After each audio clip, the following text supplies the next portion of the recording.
ए अगं असं का बसलेस? होय, काय झालं? का रुसलं रे बाळ? तुम्हाला फोन नाही घेतला जा.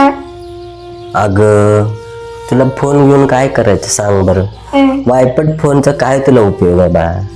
फोन नको आहे आपल्याला. त्या मावशीला कपडे घेतला सा, या मामाला कपडे घेतला सा, आणि करंजा केला सा, अरे अरे अरे अरे. नंतर चप्पल घेतला सा, बर कपडे घेतला सा. अगं आता दिवाळीच्या सणाला पाहुणं पै आपल्या घरला आलं, किती घरात माहोल चांगला होता बरं, सगळे आनंद होती. ते तुला मोबाईल घेतला असता तू कुठं तर कोपऱ्यात जाऊन बसली असतीस, कुणाशी बोलली नसतीस, कुणात मिक्स झाली नसतीस, बघल तेव्हा ते मोबाईल घेऊन बसला असतीस.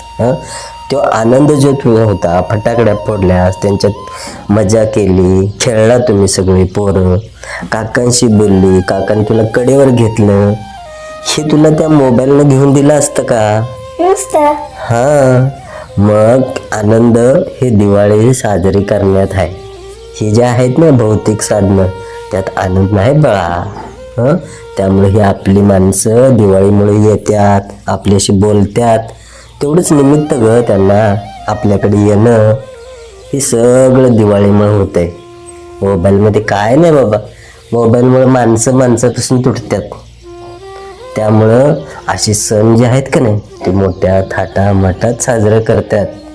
ह्यात खरा आनंद आहे, वायपट खर्च नाही. आपल्या माणसासाठी, आपल्या माणसाला सुख देण्यासाठी हे सगळं आहे बेळा. रुसू नको. मोबाईलमध्ये सगळं काय नाही. माझं